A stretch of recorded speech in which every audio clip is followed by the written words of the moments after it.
You know, I'm beginning to wonder if you're capable of having a good time. Was it because I love wearing my gloves during the winter? No, because you don't have the least bit of adventure in you. You know what you are? You're a watcher. There are watchers in this world and there are doers. And the watchers, they just sit around watching the doers do. Well, tonight you watched and I did. Well, it was really hard to watch what you did, than for you to do what I was watching. You couldn't let your hair down for 1 minute. You couldn't even relax for a night.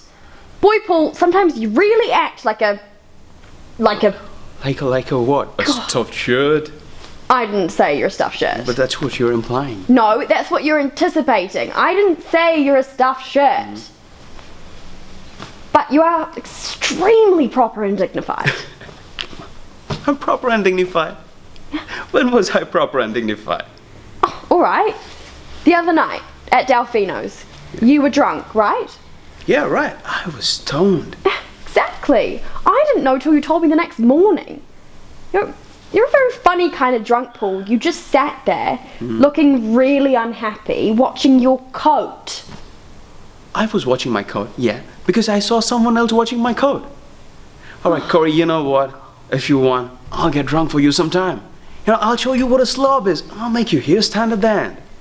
It's not necessary. Okay, come on. Do you remember PJ Clark's last New Year's Eve? How I punched that old woman. I mean, you don't tell me about drunks. Yeah, all right, Paul.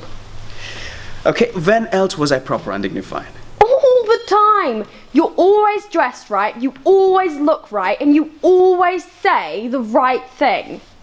You're very nearly close to being perfect. Yeah, come on, Corey, that's a rotten thing to say. I've never seen you without a jacket on. I always feel like such a slob compared to you.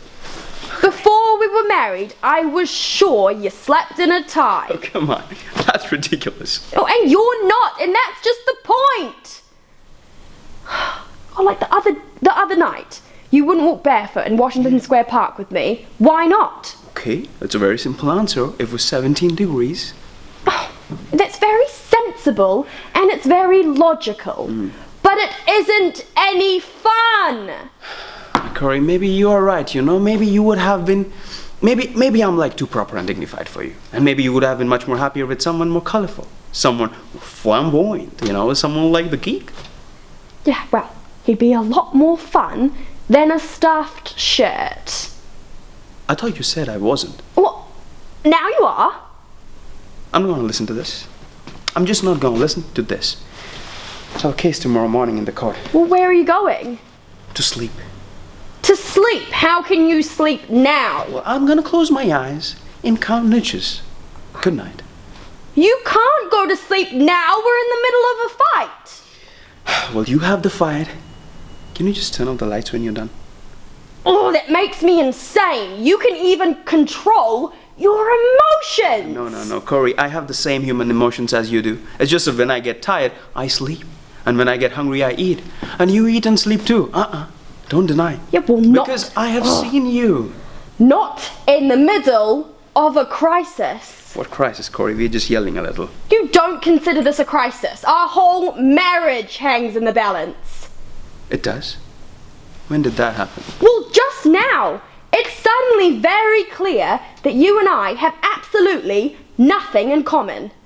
Because I won't walk barefoot in the park in the winter. Come on, Corey. You don't even have a case. I mean, adultery, yes. Cold feet, no. Don't oversimplify this. I'm angry. Can't you see that? Corey, it's 2:15, If I can sleep in half an hour.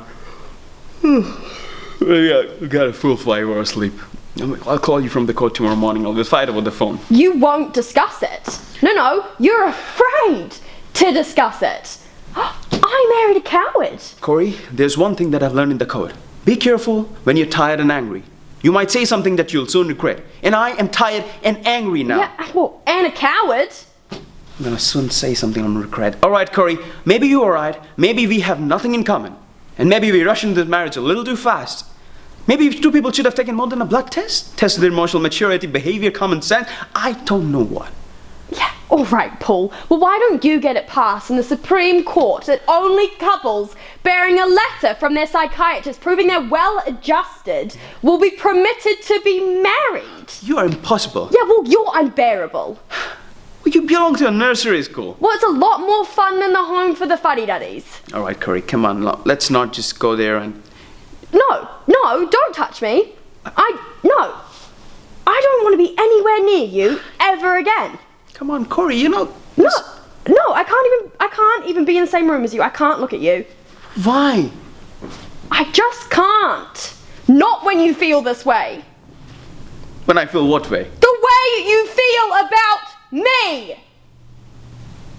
Holy cow. Oh, I'm sorry. I don't want to cry. No, you just go ahead and cry. Just cry. Don't tell me when to cry. I will cry when I want to cry. And I'm not going to have my cry until you're out of this apartment. What do you mean by out of this apartment? Well, you certainly don't think we're going to live here together after tonight, do you? Yeah, are you serious? Yes, of course I'm serious. I want a divorce. A divorce? What, a divorce? Sorry, I can't discuss it. Good night. Where are you going now? To bed. No, you can't just go now. Well, you did before. Well, that was in the middle of a fight, Corey. This is in the middle of a divorce. I will not talk to you when you're hysterical. Good night. Will you come here? I want to know why you want to get a divorce from me. I told you why. Because you and I have absolutely nothing in common. What about the 6 days in the plaza then?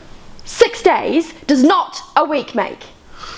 What does that mean? I don't know what it means. I just want a divorce. And